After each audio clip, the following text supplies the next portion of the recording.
আসসালামু আলাইকুম। আশা করি সবাই ভালো আছেন। যদিও বলছি ভালো আছেন, তা আমার মনে হয় আমরা অনেক কৃষকই ভালো নেই।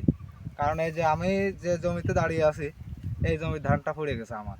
এরকম আমার প্রায় ১০০ শতকের বেশি জমি ধান পড়ে গেছে। এরকম অনেকেরই ফসল পড়ে গেছে। তো আসলে আজকে কথা বলার বিষয়বস্তু এটা না পড়ে যাওয়াটা।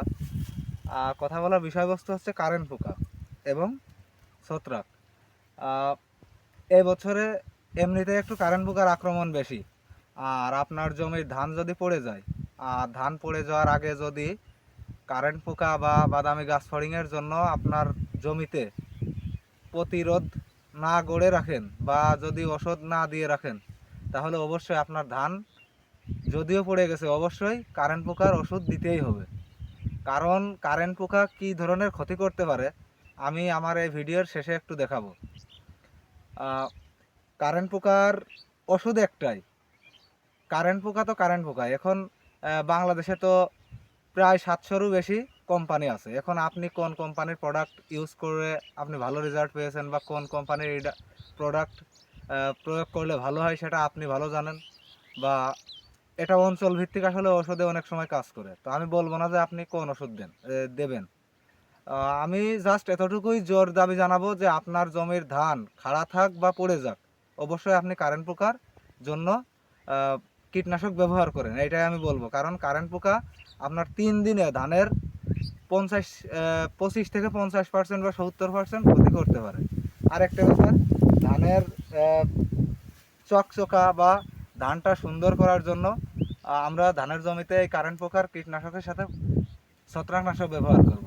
এখন ছত্রাকনাশকের ক্ষেত্রে আমরা একটু ভিন্নতা আছে। যেমন আপনার জমিতে যদি লক্ষ্মীর গু লেগে থাকে, সেক্ষেত্রে এক ধরনের ছত্রাকনাশক ব্যবহার করতে হবে। আর যদি ধানের স্বাভাবিক পরিস্থিতি থাকে, তাহলে আর এক ধরনের ছত্রাকনাশক ব্যবহার করতে হবে। এখন আপনার ধানের কি অবস্থা একমাত্র আপনিই ভালো জানেন। তো আপনার ধানের অবস্থা বুঝে আপনি ব্যবস্থা নেবেন এবং যথাযথভাবে আপনি আপনার জমিতে কারেন্ট পোকার ওষুধটা অবশ্যই ব্যবহার করবেন। আর যেহেতু এখন বৈরী আবহাওয়া চলছে, তো বৈরী আবহাওয়ার ক্ষেত্রে আমরা কীটনাশক বা ছত্রাকনাশক যাই ব্যবহার করি, এটা ব্যবহার করার সময় আমরা ম্যাজিক ড্রপ ব্যবহার করব। এটা ব্যবহার করলে কি হবে, যেহেতু আবহাওয়াটা একটু খারাপ, যে কোনো সময় বৃষ্টি হতে পারে, তো দেখা যাচ্ছে যে আমি ওইটা যদি ওষুধের সাথে মিশিয়ে স্প্রে করি, তাহলে আমার ওষুধটা ভালো কাজ করবে। আশা করি আমার এই ভিডিও থেকে আপনারা উপকৃত হবেন। আর আমি এই ভিডিওর এখন একটু আপনাদের দেখাবো যে কারেন্ট পোকায় কী ধরনের ক্ষতি করতে পারে।